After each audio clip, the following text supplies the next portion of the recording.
Hello everyone, সবাই কেমন আছো? আশা করি ভালোই থাকবে। এখন সকাল 4:45 বাজে, আমি উঠে পড়েছি যেহেতু মেয়ে স্কুলে যাবে তাই।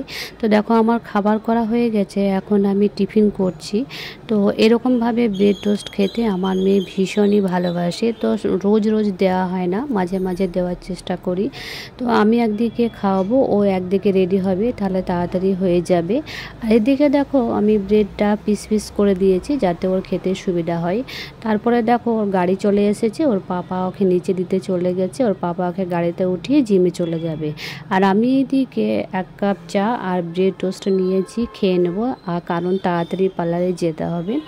তো দেখো আমি নিচে এখন রেডি হয়ে চলে এসেছি। আমি এসেই দেখছি একটা হেয়ার স্মুথনিং হচ্ছে। তো আমার ক্লায়েন্টের হেয়ার ভীষণই পাতলা, তো এখন ক্রিম অ্যাপ্লাই করা হচ্ছে। ক্রিম অ্যাপ্লাই করার পর প্রেস হবে, প্রেসের পর ফাইনাল রেজাল্ট হবে।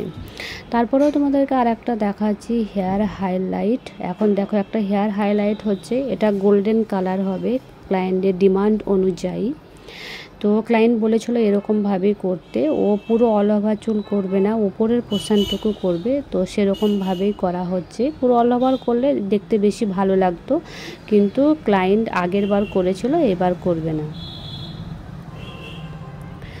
তো এবার তোমাদেরকে দেখাবো ফাইনাল রেজাল্ট। তো ফাইনাল রেজাল্টের আগে দেখো আমরা হাইলাইটটা ওয়াশ করে নিচ্ছি। তো যেহেতু পুরো চুলে করা হয়নি, তা পুরো চুলটা ওয়াশ করব না, কিছু কিছু অংশ একটা করে খুলবো আর একটা করে টিউবের মধ্যে জল নিয়ে সেটা ধোবো, ধুয়ে মুছে নেব। তা দেখো ধোয়া হয়ে গেছে, একটা করে খুলছি আর একটা করে দেখো তোয়ালিতে মুছে দেওয়া হচ্ছে। তো তোমরা এরকমভাবেই করতে থাকবে, তাহলে ফটাফট হয়ে যাবে, পুরো চুল ধোবার কোনো প্রয়োজন নেই। তারপরে দেখো তোমাদের ফাইনাল রেজাল্ট, দেখো হাইলাইটের ফাইনাল রেজাল্ট ক্লায়েন্টের অনুযায়ী করা হয়েছে, ক্লায়েন্ট এইরকমই চেয়েছিল। তো তারপর ফটাফট খাওয়া দাওয়া করে এসে আমার একটা রিসেপশন ব্রাইড ছিল, তো আমার স্টুডিওতেই ছিল। তো এই রিসেপশন ব্রাইডের বিয়ের দিনেও সাজানো হয়েছে, সেটাও তোমাদের সঙ্গে শেয়ার করব। তো রিসেপশন ব্রাইডকে কেমন লাগছে তোমরা একটু কমেন্টে জানাবে। আর আমার ব্রাইড এইরকমই হেয়ার চেয়েছিল, তো সেরকমই হেয়ার করে দেওয়া হয়েছে।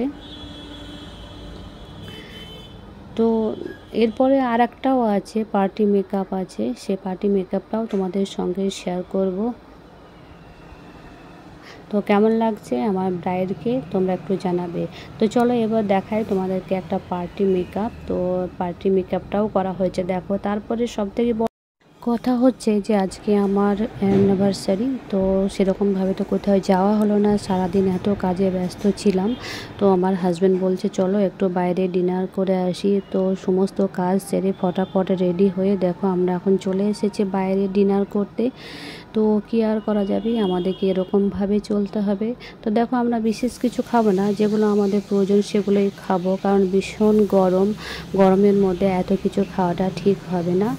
তো আমার ব্লগটা এখানেই শেষ করছি। তো কেমন লাগলো সেটা তোমরা একটু কমেন্টে জানাবে, আর আমার চ্যানেলটাকে একটু সাবস্ক্রাইব করে দেবে। আর ভালো থাকবে, সুস্থ থাকবে।